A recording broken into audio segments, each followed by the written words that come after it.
Welcome back to Q Dads. I'm Ben, and Foundation Season 2, Episode 4 is arguably the best episode of the series so far.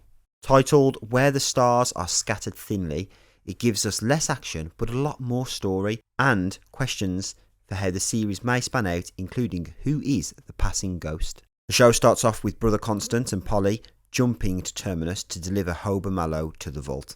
Already, from the first opening scene, we can tell this is going to be an enjoyable episode. This is fueled by the introduction of Hober Mallow and his unique personality and comedy aspect. Dawn and Sarath walk through the gardens, and Queen Sarath questions what caused the tragic events of her family's death, which, we now learn, was after a suspicious crash, jumping Sarath to the front of the succession queue. As the conversation flows and the tactics continue, she still aspires to put a wedge between Dawn and Day, by insinuating that her and Dawn would make a much better match. I think here Queen Sarath underestimates the bond Empire has. She continually refers to them as a family, potentially highlighting the naivety, but I don't think she realises to the full extent of them being the same person, and the untapped power they actually have. In the next scene we see Dusk as he offers a previous concubine a chance to watch them, informing us they keep recordings. They mention keeping recordings later in the show too, which makes me believe they already know the true motives of Queen Sarath. This is why Rue referenced seeing their logo everywhere. Is this how they conceal their recording devices? Belle and Kerr extract themselves down to Suena in a brilliant way, almost para-jumping through the atmosphere before landing on the planet. A stunt that would make Tom Cruise nervous. We get to see a glimpse of the amazing tech the fleet have, including adaptive suits and interchangeable weaponry. They are instantly met by some locals, and after a slight altercation, everyone dies. Not only does this scene highlight the great fighting skills of Bell and his fleet, but also shows us the tension between Kerr and Bell, a conflict of opinion caused by being years apart. Is this something Empire predicted? We jump back to the vault, and here, and in these next scenes, we learn so much. As Hober is sucked into the vault, Constant, Polly and the director follow. Here we realise that time works differently, and that it's only been a couple of minutes for them, but 2 days for Hober Mallow. Time does work differently inside the vault, and although we're here in the mathematics of Harry Seldon, the humour brought by Hober Mallow is great. Well, I wouldn't go that way, I took a dump over there. I also have a great theory on this towards the end as well.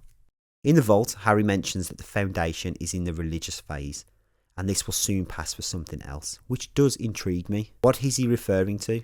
Could this be foreshadowing for the 3rd season, and maybe even a 3rd crisis?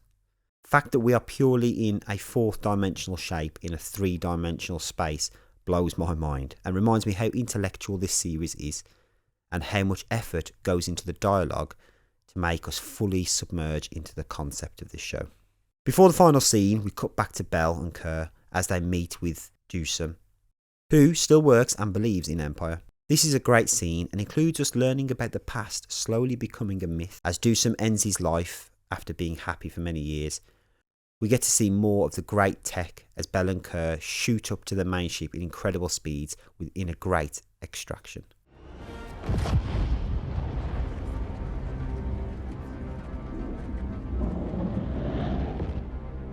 In the final scenes, we learn that the Prime Radiant exists in 2 places at once, or potentially 3.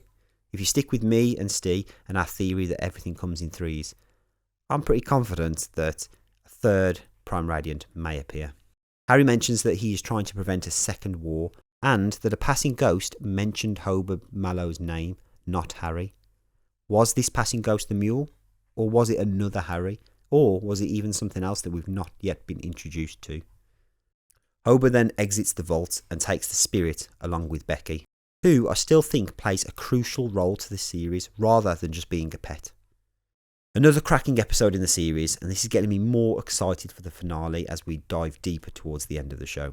A few questions after this episode though, including, is Constant the mother of the mule? She was Thespin, or at least had blue eyes like Thespin's. Was the mule the ghost that was passing through the Radiant? Or was it something that we're yet to be introduced to? And is Hober Mallow's quantum entanglement bracelet going to be used to trap Empire inside the Prime Radiant? Yes, that's right. That's a possibility I'm thinking of. Or is he going to trap the mule, as me and Steve previously predicted? All this and more will be discussed in our weekly cast, dropping in just a few days' time.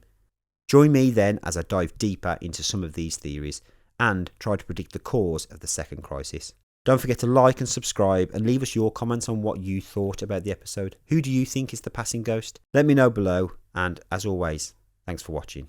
We'll catch you next time with something new.